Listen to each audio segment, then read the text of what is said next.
भारतीय प्रधानमंत्री ने पापुआ न्यू गिनी की यात्रा की। वहां प्रधानमंत्री मोदी का भव्य स्वागत किया गया।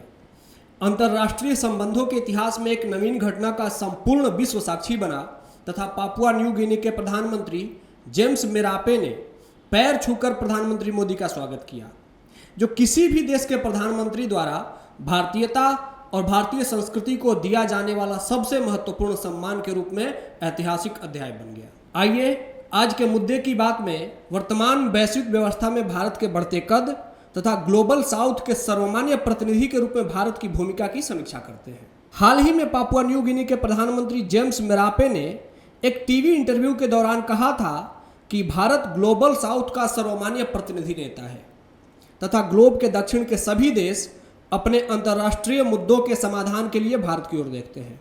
भारत के बढ़ते कद की एक और झलक हमें G7 के बैठक के दौरान तब दिखी जब अमेरिकी राष्ट्रपति जो बाइडेन स्वयं चलकर प्रधानमंत्री मोदी के पास आए और उन्हें गले लगा लिया। हाल ही में अमेरिका ने प्रधानमंत्री मोदी को अपने यहाँ आधिकारिक यात्रा के लिए आमंत्रित किया है। खास बात यह है कि प्रधानमंत्री मोदी स्वतंत्रता के बाद ऐसे मात्र तीसरे भारतीय हैं जिसे किसी अमेरिकी राष्ट्रपति ने व्हाइट हाउस में आधिकारिक यात्रा के लिए बुलाया है। ऐसी स्टेट विजिट केवल अमेरिका के राष्ट्रपति के न्योते पर ही होती है। इसमें विशेष यह है कि कोई भी अमेरिकी राष्ट्रपति अपने 4 साल के कार्यकाल में किसी विदेशी नेता को मात्र एक बार ही स्टेट विजिट के लिए आमंत्रित कर सकता है। जब कोई नेता अमेरिका के राजकीय यात्रा पर होता है तो उसका परंपरागत रूप से भव्य स्वागत किया जाता है। अमेरिका पहुंचते ही हवाई पट्टी पर ही राजकीय स्वागत होता है, फिर व्हाइट हाउस बुलाने पर 21 तोपों की सलामी दी जाती है। अमेरिका के राष्ट्रपति परंपरा के अनुसार मोदी को सम्मान में राजकीय भोज का आयोजन भी करेंगे। पीएम मोदी इस दौरे में अमेरिकी कांग्रेस के संयुक्त सत्र को संबोधित भी करेंगे और व्हाइट हाउस में राजकीय रात्रि भोज में शामिल भी होंगे। यह आयोजन 22 जून को होगा। राजकीय मेहमान को अमेरिकी राष्ट्रपति के अतिथि गृह व्लेयर हाउस में ठहरने का इन्विटेशन भी दिया जाता है। भारत और अमेरिका के संबंधों में प्रधानमंत्री मोदी की यह राजकीय यात्रा कितनी महत्वपूर्ण है, इसे इस बात से भी समझा जा सकता है कि अब तक केवल 2 भारतीय नेता राजकीय यात्रा पर अमेरिका गए हैं। एक थे पूर्व राष्ट्रपति डॉक्टर सर्वपल्ली राधाकृष्णन। वह 1963 में अमेरिका के स्टेट विजिट पर तत्कालीन राष्ट्रपति जॉन एफ कैनेडी के आमंत्रण पर यूएस गए थे। उसके बाद 2009 में अमेरिका की राजकीय यात्रा पर जाने वाले दूसरे भारतीय नेता बने पूर्व प्रधानमंत्री डॉक्टर मनमोहन सिंह। तब अमेरिका के राष्ट्रपति थे बराक ओबामा। मनमोहन सिंह की यह अमेरिकी यात्रा ओबामा के कार्यकाल में किसी विदेशी नेता की पहली राजकीय यात्रा भी थी। इन संदर्भों से पता चलता है कि भारत की अंतर्राष्ट्रीय प्रतिष्ठा कितनी बढ़ गई है।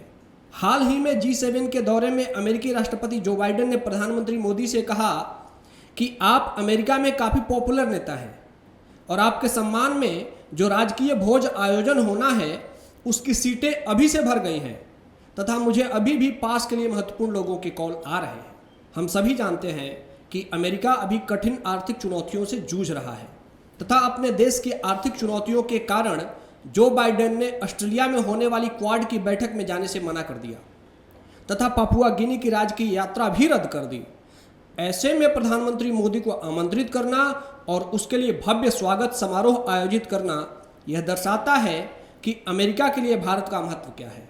कुछ समय पूर्व यूएई के विदेश मंत्री ने भारतीय विदेश मंत्री एस जयशंकर की तारीफ करते हुए कहा था कि मैं उनके वीडियो देखकर विदेश नीति समझता हूं। रूस यूक्रेन संघर्ष के दौरान भी जिस तरह से यूरोपीय देशों ने इसे वैश्विक मुद्दा बनाने का प्रयास किया, तब भारत ने इस मुद्दे पर दोनों पक्षों में किसी का पक्ष लिए बिना संघर्ष रोकने का प्रयास किया।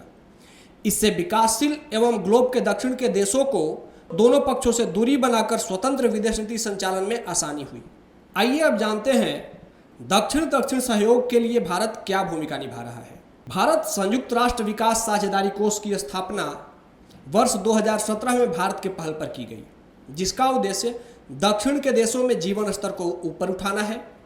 इस कोष में भारत ने $150 मिलियन का फंड भी डोनेट किया।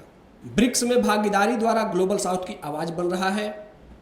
इब्सा मंच से भारत, दक्षिण अफ्रीका तथा ब्राजील की भागीदारी भी इसी संदर्भ में एक कदम है।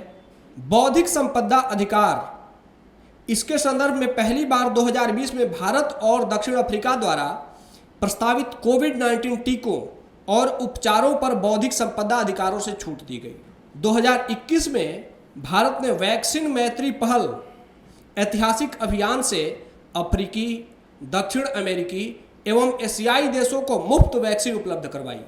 इसमें 100 से अधिक देशों को 240 मिलियन से अधिक वैक्सीन की डोज उपलब्ध कराई गई। हालांकि अभी भी भारत को और सक्रिय रूप से ग्लोबल साउथ से जुड़ने की आवश्यकता है। अफ्रीकी, दक्षिण अमेरिकी देशों में आंतरिक संघर्ष समाधान में भी भारत को सक्रिय भूमिका निभानी होगी, ताकि उन देशों का भारत के प्रति विश्वास में वृद्धि हो। चीन की सक्रियता को काउंटर करने के लिए दक्षिण के देशों के साथ सहयोगात्मक संबंध स्थापित करने होंगे। दक्षिण के देशों की चुनौतियां और विकास के स्तर में भी पर्याप्त अंतर है, अतः सभी देशों को एक मुद्दे से जोड़ना चुनौतीपूर्ण है। अतः दक्षिण सहयोग के लिए संगठन निर्माण कर सभी देशों की अपेक्षाओं और चुनौतियों पर एकजुटता बनानी होगी। आज भारत उत्तर के देशों के लिए भी उतना ही महत्वपूर्ण है तथा सभी विकसित देश भी भारत को अपना मित्र बनाना चाहते हैं।